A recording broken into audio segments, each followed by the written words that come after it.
Hey everybody, welcome to the Fired Up with CJ show. Today we were talking to Denise Wiesner and we're talking about her book, ta-da, Conceiving with Love. Can you hold it up, Denise?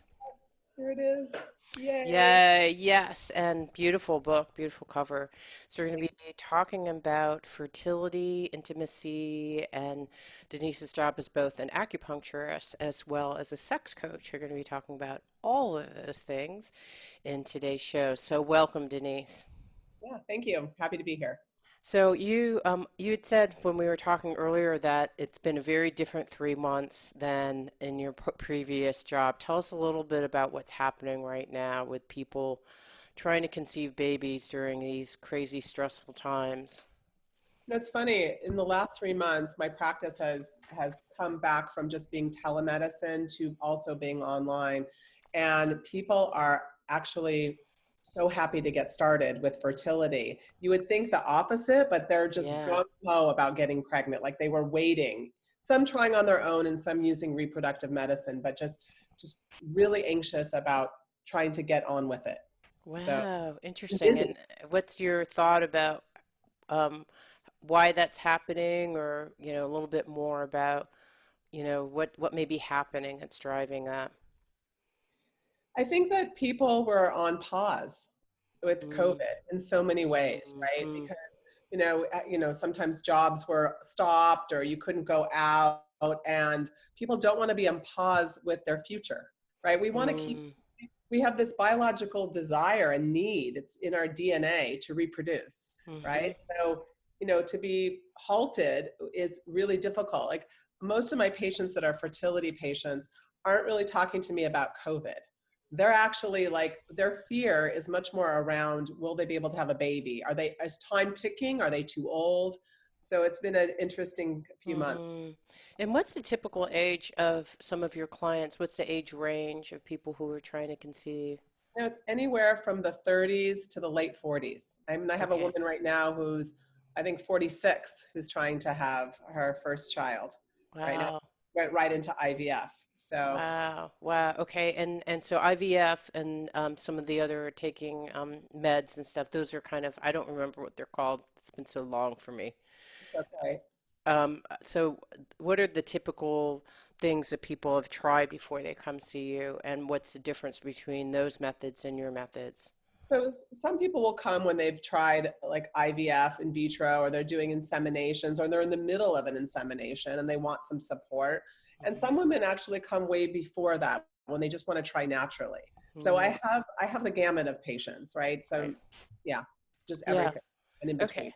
Okay. And how can what you do actually help them in this whole range and spectrum that come? What are the different ways that doing the acupuncture helps? Yeah. I mean, I think most of the women that come to me, and I also see men as well, but Okay. there's so much pressure and stress, and there's so much fear around their biological clock, especially women running out. And Chinese medicine on the whole, in that part of what I do, really looks at the whole person. So it's addressing what's going on with your digestion, what's going on with at your sleep, because it's Mm, all one. It's not just like your ovaries and your mm, uterus. Yeah. So right. I'm looking at the bigger picture. Right? And Right. small things. And that helps them get as healthy as possible. And the same for men, right? It's like they produce sperm every, 70 days. So we want to work with them to have their sperm be the healthiest as well. Interesting. So you're looking at making sure that the whole person is healthy. It's not necessarily, or are you doing that in addition to specific points in is it like, I know when I get acupuncture, it's like the liver point is always mine, but like, are you doing this in addition to certain specific points that are used for conceiving as well, Yeah, I or mean, producing sperm? uh, it's really about looking at the individual. So Chinese medicine is about diagnosing and patterns of imbalance. So I'm really trying to Mm, hone in on like what's going on with a patient and what's out of balance. So it might be in the liver mm, energies, right? It might be mhm, their liver energies might be they might be frustrated and angry, and just they feel stuck, and I want to unstuck them. And that could go into areas of their digestion, or it could go areas of their sleep. And then it can also, as a couple, so I work with Chinese medicine and individually, but I also work with this dynamic of intimacy and sexuality. So I Mm. might look at like, are they feeling anger toward their partner and frustrated, which often Mm. happen, and how is that in the way of this deep intimacy, which equates to baby making, right? Mm. This weaving of the whole picture, and not just like we need to get your eggs better, although I do that as well. And I Right. use a lot of herbs for that, as herbs and nutrition and all sorts of things. Okay, so eggs better, sperm better too, or is it just Yeah, okay? I mean, Okay. people overlook the male, and it's 40% of infertility is male factor. Hmm. So whether a man has had a sperm test and his sperm are great, I feel like all males should take a fertility supplement, like a fertility prenatal, if you will, because Right. we live in a culture full of stress, and there's a lot of oxidation that happens because we're exposed to so many chemicals, and Hmm. I like my men to be on a prenatal too. Okay, got it. And so what would that are these Chinese herbs that they take or or is it like Western herbs or what are the herbs that they Um, usually take? When I'm doing herbal medicine, I'm usually writing custom herbal formulas for both men and women, depending on what's going on. So, like, I have a man who comes in, let's say, with low sperm count. Hmm. I would diagnose him according to Chinese medicine. Is he hot? Is he cold? Is like what's really going on? Because sometimes if they're too hot, it kind of kills the sperm, so to speak. It Mm. heat up the testicles too much. So I will cool them, right? Or I'll give them more energy, or is their sex drive really low? Or all sorts of specifics for herbal medicine, and I do the same for women. But when it comes to vitamins, I also recommend supplements to increase fertility for both men and women, which would be like a male prenatal would be like CoQ10 and vitamin E and vitamin C and zinc and all those sort of nutritional vitamins that have to do with sperm. And I might throw in herbs as well. So they're Oh, okay. And then the women, I remember taking iron and I remember taking, I can't remember the other one, like I can't remember. What are the women supplements that women I take? mean, women's prenatal would be, just a vitamin supplement that has extra folate and Folate, that's it. iron, right? Like Right. we used back in the day, it was folic acid, but now it's folate. It's Right. changed. Ah, okay. And so there's the women's prenatal, and then there's like so many like extra supplements, herbs, things, nutritional supplements like CoQ10, and that women can take to help enhance their egg quality. So I'll do a lot of that with a woman who needs her egg quality enhanced. Got it. Okay, got it. So you're looking at both supplements and acupuncture And so herbs. that and herbs so that the person has kind of like you're completely prepared for like We're yeah. doing exercise. I just try to look at everything. Like as a person, deciding now is the time they want a hike, to the peak of the mountain, and they're really working 4 hours a day, and that might not be good for fertility. Or I also treat conditions like polycystic ovarian syndrome, endometriosis, and these things also get in the way of a woman's fertility. Got it. And I don't know what those things are. Can you tell me these sound like typical things, but what are they? Okay. Polycystic ovarian syndrome is this syndrome where women have, like, on their ovaries, they have these cysts. They, they, Mm, they describe them as a string of pearls on mm, their ovaries. They're not supposed to have these. mm. And what happens in polycystic ovarian syndrome, some women have symptoms like they don't ovulate every month.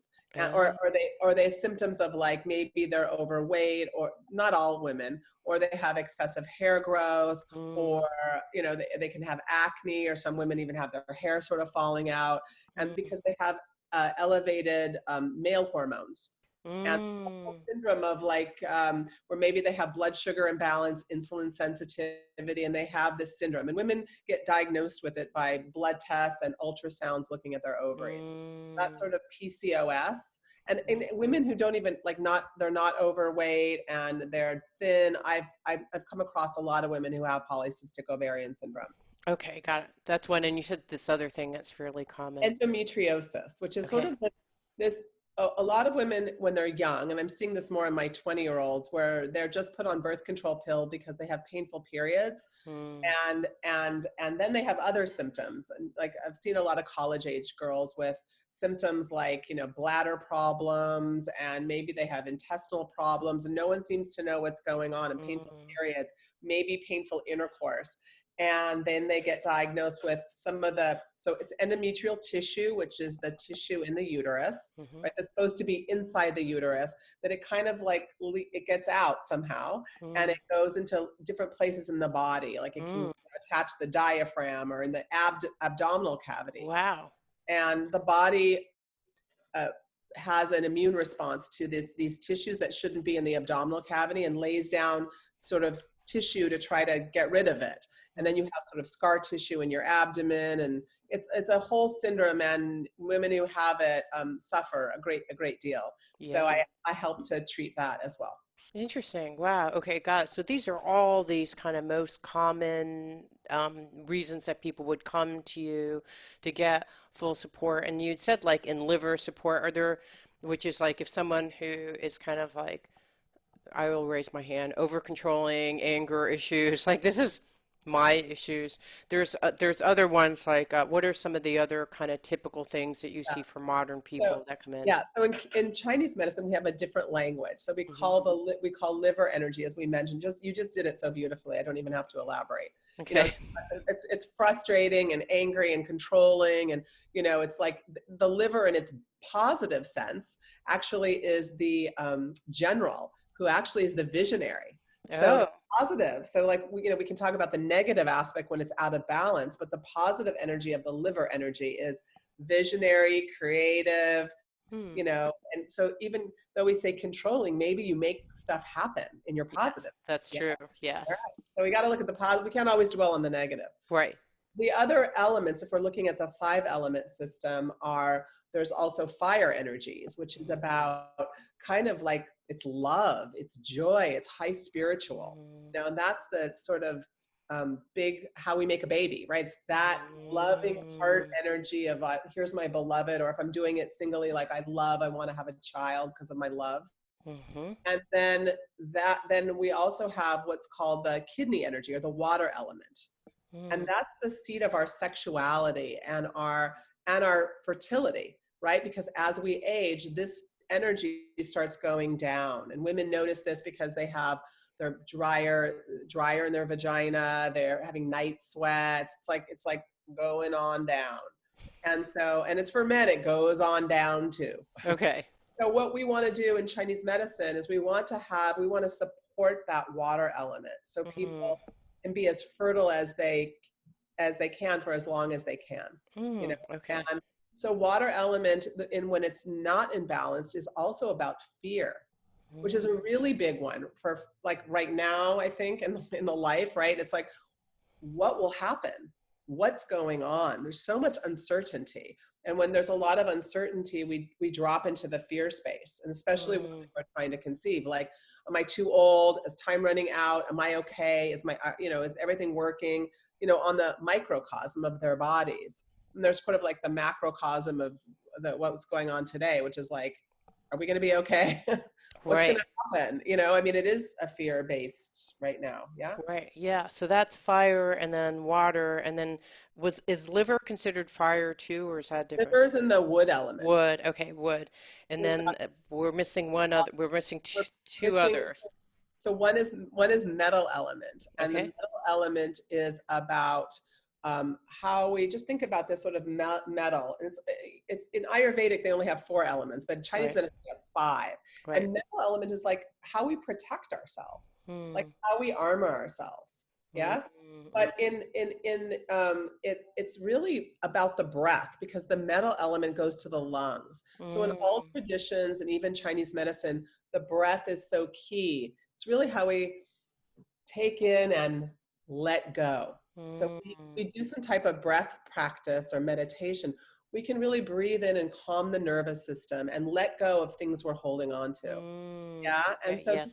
this is also good for people with past trauma, Mm, right? So working with the metal element, or maybe women, I use it in my sort of sex wheel, if you will, for women who have armored parts of their body off because maybe they've had trauma there, and that often is the sexual organs. mm, Like, oh, don't touch this. This isn't okay.